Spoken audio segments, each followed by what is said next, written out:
به راستی خدای سبحان را در روزگار خالی از پیامبران بندگانی است که از راه اندیشه با آنان رازها میگوید.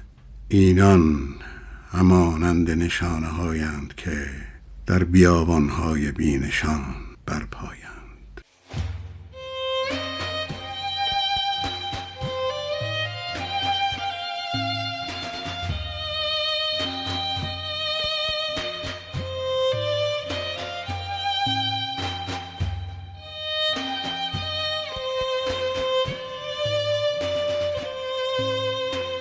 این بنده کمترین علی محمد ملقب به نجفی بروجردی در سنه 1291 هجری شمسی به بلده طیبه نجف وارد شدم.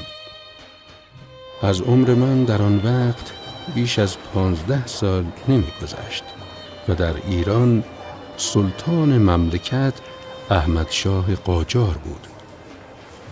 در آن ایام حوزه نجف در مقایسه با حوزه‌های علمیه ایران اقیانوسی بزرگ بود.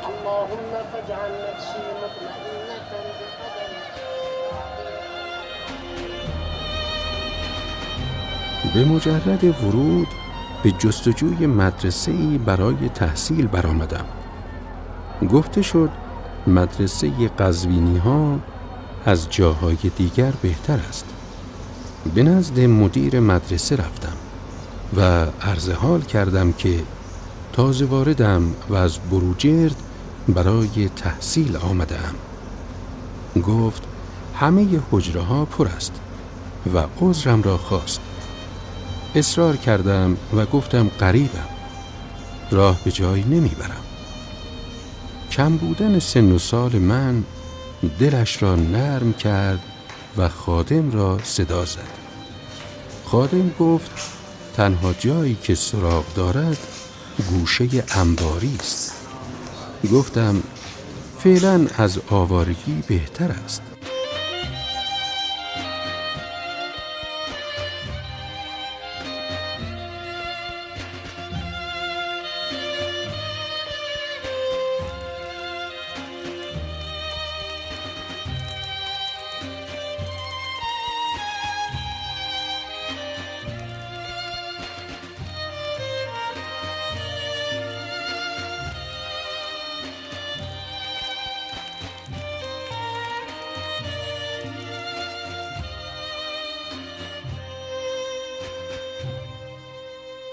اون دورانی که مرحوم آقا در نجف حضور داشتند یکی از دوران پربرکت حوزه شریفه نجف اشرف هست در هر شاخه ای از علم. یعنی شما علماء برجسته ای در تمام شاخه های علم میتونید مشاهده کنید، در علم فقه، در علم اصول، در فلسفه، حتی در حدیث، علم حدیث، در علم اخلاق علمایی حضور دارند در این مقطع زمانی همه جمع شدن که هر کدامشون به تنهایی می توانستند یک دوره 40-50 ساله علمی حوزه رو متکفل بشن و اداره کنن. ایشون از شاگردان مرحوم حاج شیخ محمد حسین اصفهانی رضوان الله علیه بودن که خود ایشون میفرمودن، من از ایشون شنیدم که با مرحوم آقای خویی در این درس شرکت میکردیم. درس مرحوم میرزای نائینی شرکت کرده بودن، مقداری درس مرحوم آقا ضیای عراقی رفته بودن که باز با مرحوم آقای خویی بودن. خودشون میفرمودن مدتی با مرحوم آقای خویی هم مباحثه بودم. دیگر از اساتید مرحوم والد فردی بود که هم عارف بود، هم ملا بود، هم حکیم بود، هم فیلسوف بود، به نام حاج شیخ محمد حسین اصفهانی که من او رو زیارت کرده بودم و پدرم از خصیصین شاگرداش بود و خیلی بهش علاقه داشت. لما أعيدها هاي أنت قولي حتى آیت الله شیخ محمد حسین اصفهانی معروف به کمپانی از بزرگترین علمای قرن 14 هجری است. پدرش از تاجران صاحب نام ایران بود و به همین دلیل این خانواده به نام کمپانی مشهور شد. شیخ محمد حسین اصفهانی روحی فلسفی داشت، اهل مراقبه و سلوک و محاسبه و نیز شاعری توانا بود. پیوسته در حال تفکر به سر می برد و به ندرت سخن می گفت. آیت الله کمپانی با وجود اینکه از خانواده‌ای بسیار متمول برخاسته بود، به دنیا پشت پا زد و تا پایان عمر در نجف در کمال اسرت و تنگ دستی روزگار گذراند.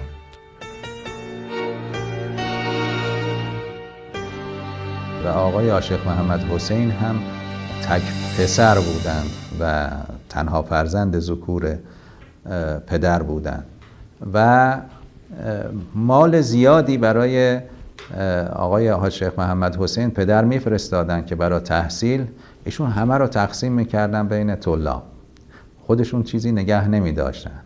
آقای عاشق گفته بود که بعضی وقتا گرسنه میخوابید و آقای خویی گفته بود که با اجاره نشینی، حتی من شنیدم که یک بار وسط درس صاحب خانه میاد و به ایشون میگه 2 ماه 3 ماه کرایه ندادی و چون پول نداشت یه فرش کهنه‌ای که مثلا اون پایین بود صاحب خونه برمیداره میبره به جای کرایه خانه‌اش.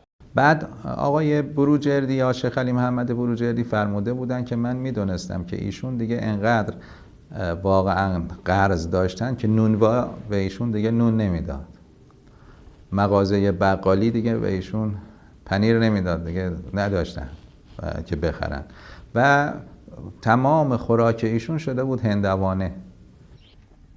و همین مرحوم عاشق محمد حسین عصری بود یه نفر آمد پهلوش حساب وجوهات کرد، 4000 روپیه بهش داد.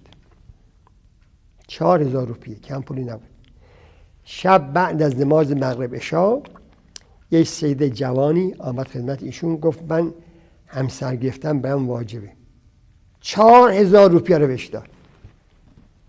خب سهمی خودشون بدهکاری، به تعبیر ما نصف و نصف نک هیچ. اینگونه پس این فقری که ما راجع به بزرگوارا توضیح میدیم ارادی خودشون بوده و با عزت نفس.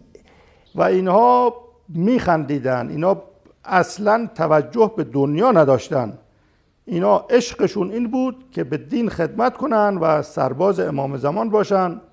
تا آخر عمر ایشون خیلی شیفتگی عجیبی به مرحوم آقای حاج شیخ محمد حسین کمپانی داشتن. جناب آقای بروجردی، مرحوم حاج شیخ علی محمد بروجردی شیفته استاد بودن که حتی خودشون نقل کرده بودن که زمانی که استاد مریض هم شده بودن و از نجف ناچار به سامرا رفته بودن، ایشون گفته بودن که مرحوم حاج شیخ علی محمد بروجردی که لباسشون رو مبدل کردن و تر و خشک میکردن مرحوم حاج شیخ محمد حسین کمپانی رو و پرستاری میکردن از ایشون.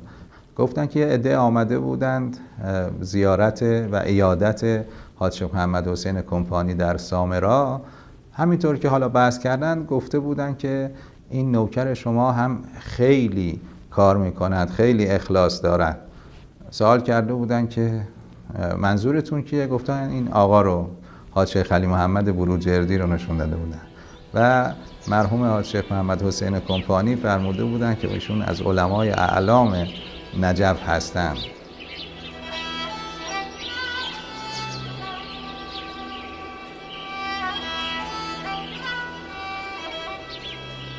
شیخ علی محمد نجفی در علم و دانش به کمال رسیده بود. از این رو جلسات درسی او در بین خواص طلاب نجف مشهور بود. کلاس‌های درس او به طور منظم برقرار بود و تعطیلی نداشت.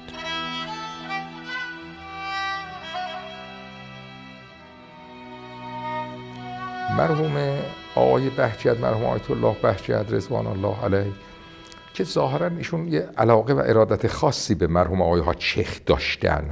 ایشون میفرمودن که مرحوم آقای حاج شیخ در طول این مدت با افرادی که مأنوس بودن، یکی مرحوم آقای میلانی بوده که من عرضم بعدن این علاقه و رفاقت رو بعدن دیدم خودم، با مرحوم آقای خویی رضوان الله علیه بوده.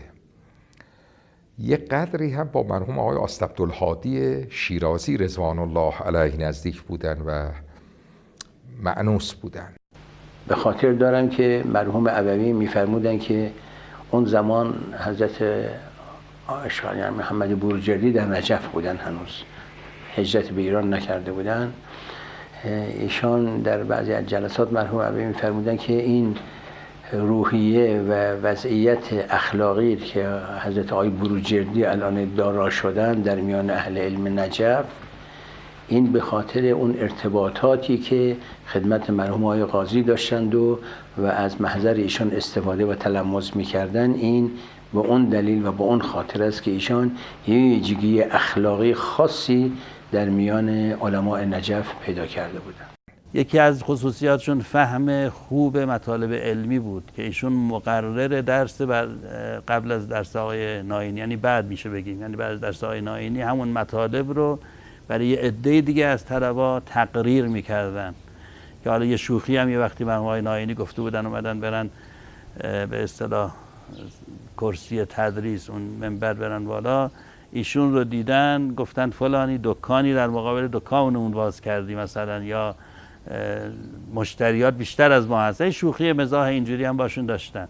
حتی خدا رحمت کنه مرحوم آقای حاج شیخ میفرمودن که من حافظم خوب بود، یادم میموند، چون درس آشمهمد حسین کمپانی درس مشکلی بوده. آشمهمد حسین اصطلاحات معقولی به کار میبره، در کتاباش هم هست دیگه، نهایت و درایش یا حاشیه مکاسبش، خیلی فهمش برای همه راحت نیست. ایشون میفرمودن اصطلاحات به کار میبرد، من حافظم خوب بود میگرفتم، مرحوم آقای خویی احتیاطاً مینوشت و حاج شیخ مرحوم آشمهمد حسین کمپانی از نوشتن تو درس بدش میآمد. اگر میدید کسی مینویسه تعرض میکرد، مثلا معتقد بود گوش به حرف من بده.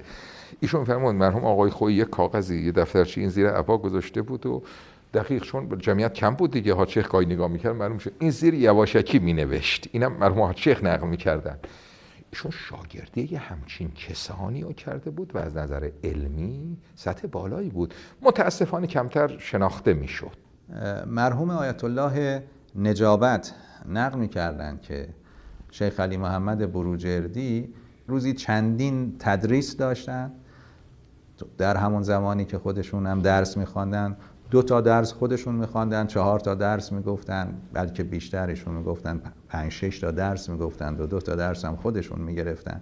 بعد از ظهرها و شبها هم که مطالعه میکردن، یعنی تمام وقت مشغول تدریس و تدرس بودن. شیخ علی محمد به کم و بیش بودن شاگرد توجهی نمی کرد و اگر 4 نفر هم مستمع داشت به همان خوبی و دقت سخن می گفت که گویی برای 100 نفر سخن می گوید. بسیاری از چهره‌های درخشان عصر حاضر از شاگردان او به شمار می آیند. از جمله آنها شیخ محمد تقی بهجت فومنی، علامه سید محمد حسین طباطبایی و مرحوم شیخ حسن علی نجابت در نجف هستند. مرحوم دکتر سید جعفر شهیدی، علامه شیخ محمد تقی جعفری و آقای دکتر احمد احمدی از جمله شاگردان متأخر او در ایرانند. ما یه مدتی خدمتشون درس خارج خوندیم. البته من خدمتشون عرض کردم که من هنوز در اون حد نیستم، دارم رسائل و مکاسب میخوانم و تازه کفایه رو هم شروع کرده بودم، خیلی هم برام سنگین بود. فرمود شما بیایید با این کسانی که به درس ما می آیند، حالا به یه تعبیری که حالت خودپسندی درش نباشد. فرمود خوشبیانی مطلب رو به مخاطب میرساند. ایشون مقید بود قبل از درس یه حدیثی رو عنوان میکرد، حدیث اخلاقی. من یادمه که در هر درسی یه حدیث اخلاقی از کتب سفینة البحار، کتب دیگر اخبار احادیث یادداشت میکردن، با خودشون میبردن و قبل از درس اول یه حدیثی را عنوان میکردن و 5 دقیقه الی 10 دقیقه در اطراف و حدیث صحبت میکردن، بعد درسشون شروع میکردن.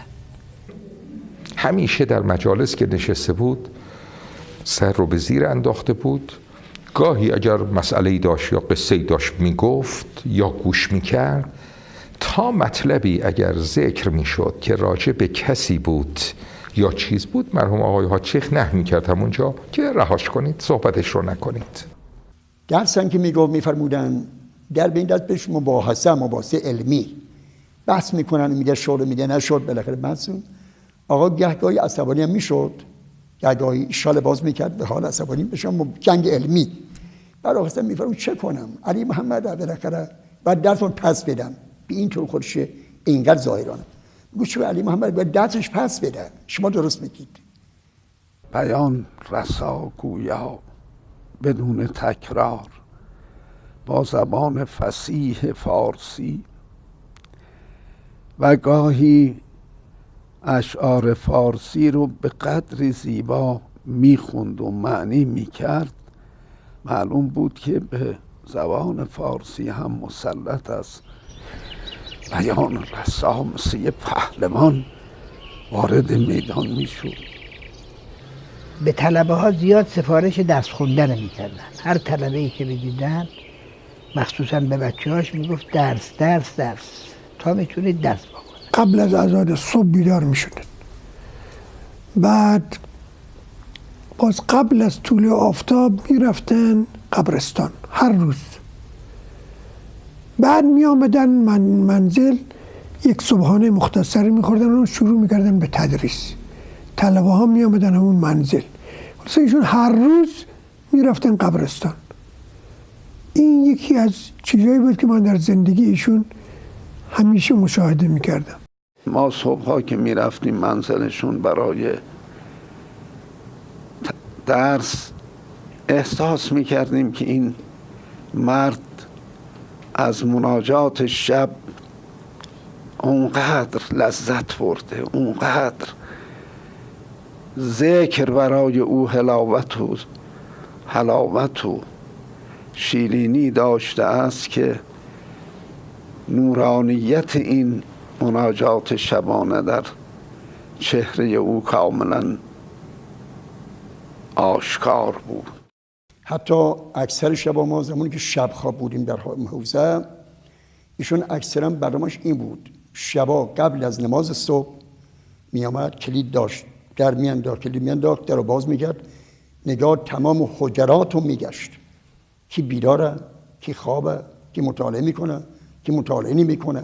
بعضی از طلبه از قم اصلا آمدن اونجا، وقتی ایشون آمدن بروجرد قم تحصیل میکردن، قم رو رها کردن آمدن بروجرد، آمدن خدمت ایشون درس میخوندن. ایشون جایگاه علمی در سطح آقای خویی و آقای میلانی داشت. ببینید آقای خویی محور تدریس شد در نجف در طول 60 سال، این همه شاگرد تربیت کرد. مرحوم حاج شیخ آمد و در بروجرد واقع شد، جای درخشش نداشت حاج شیخ. مرحوم آیت الله صاحب زمانی فرمودند که ما خواستیم که یک درسی از آیت الله حاج شیخ بگیریم و آیت الله حاج شیخ فرمودند که اگر درس میخوای باید اول اذان صبح اینجا باشی.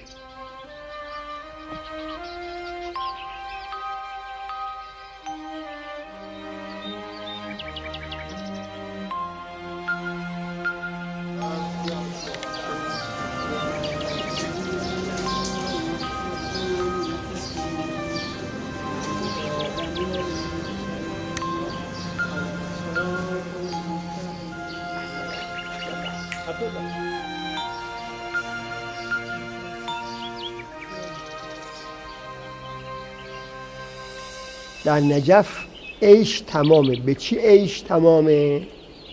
خبز الشعیر و ماء البیر و زیارت الامیر.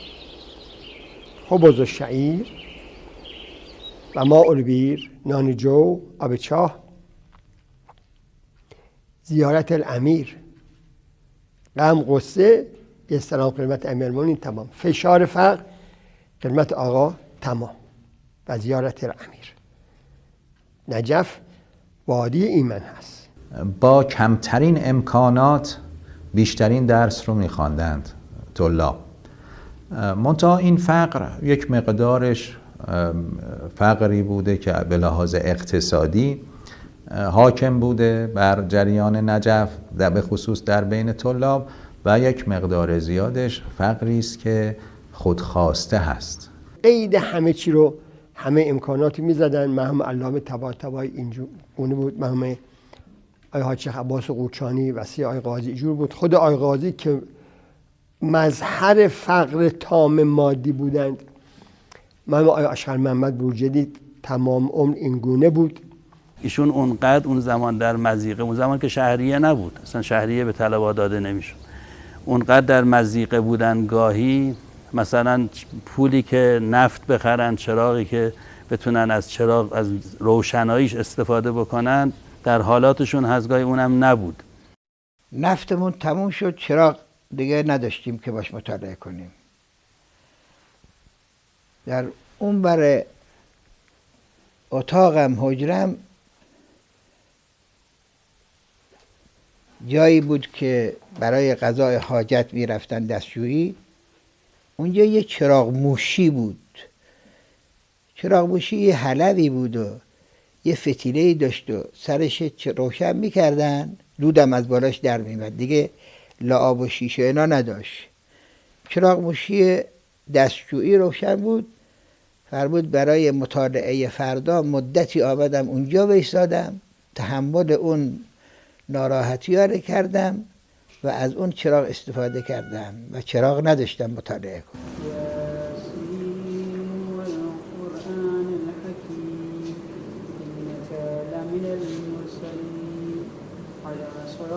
از جمله اینه که یادم ایشون می‌فرمود که یه وقتی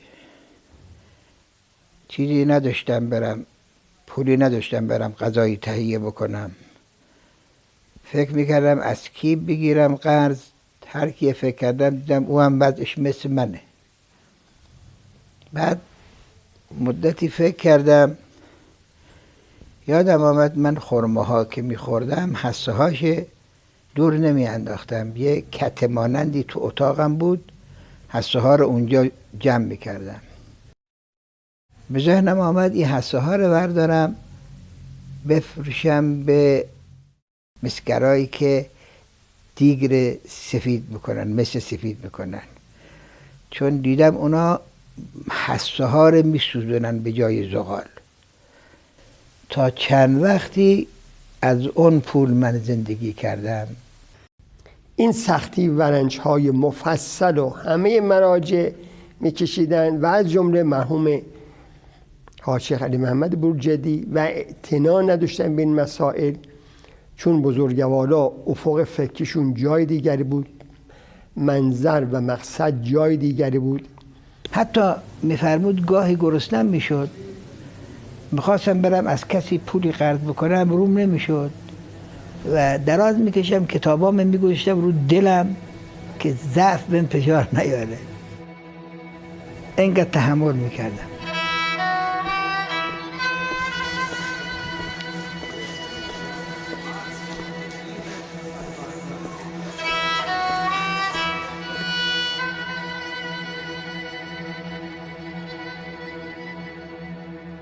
یک قضیه هم که خودشون فرمودن، من در نجف که بودم خیلی تهی دست بودم، بی انداز. چند روز بود که اصلا هیچی نخورده بودم.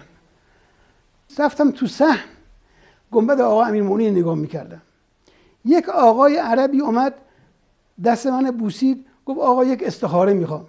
من استخاره کردم، استخارش خوب اومد. این عرب ها استخاره که خوب بیاد خیلی لذت میبرن. دست کردن، 2 ریال من دادن. در عین حال که من 100 نار 3 روز نداشتم، دوریال نگرفتم. دوریال کرد 5 ریال، 5 ریال کرد 1 تومن. من نگرفتم. گفتم اگر این پول را بگیرم میشم آقا علی محمد استخاره‌ای. خودش فرمود که من وقتی که شب عروسیم خدمت آقای رفتم، شب نیمه شعبان بود و قوام داده بودن، شسته بودند و اتو بخارش کرده بودن که لباس دیگری نداشتم، او رو پوشید. خدمت آقا که رفتم، آقا گفت علی محمد خیلی با سعادتی ها. عرض کردم آقا چه سعادتی؟ گفت داری ازدواج من شب نیمه شعبان، دنیا همش خیاله. خیال کن همه جشن هایی که دارم میگن به عروسی تو، هیچ ناراحت نباش و خیلی هم خوشحال باشو، یه پولی هم بهش میده و میگه برو. بعد فرمود رفتیم یه اتاقی گرفتیم اجاره که سرمون که مشتی علاقه دیوار بود، پامون هم از اون خورد به دیوار، اینقدر فقط دراز شدنی بود، در جا نداشت. یه اتاقی گرفتیم و 2 نفره در اونجا مشغول زندگی شدیم.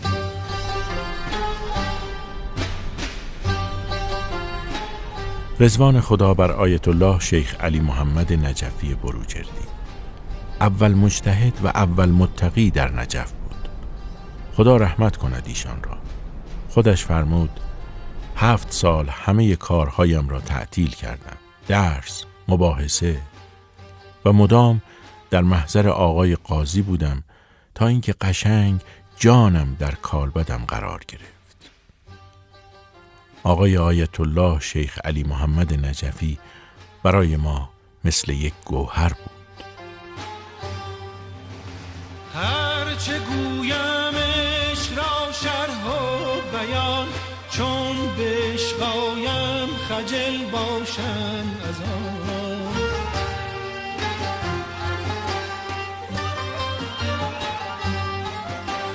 گرچه تفسیر زبان روشنگر است، لیک عشق بی زبان روشن تر است.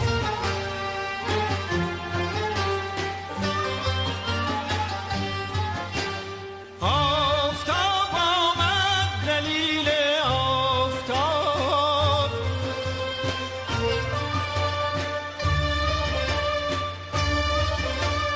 گر دلیلت باید از وی رو متاب.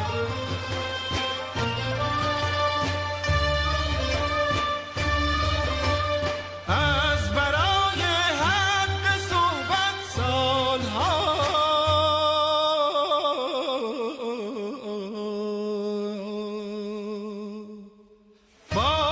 بازگوهانی از آن خوشحال ها.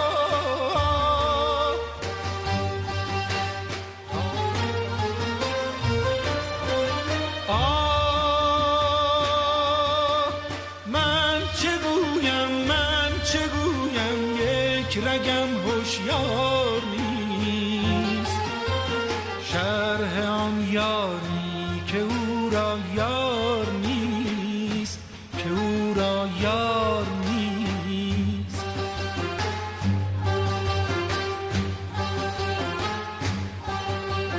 خوش در آن باشد که سر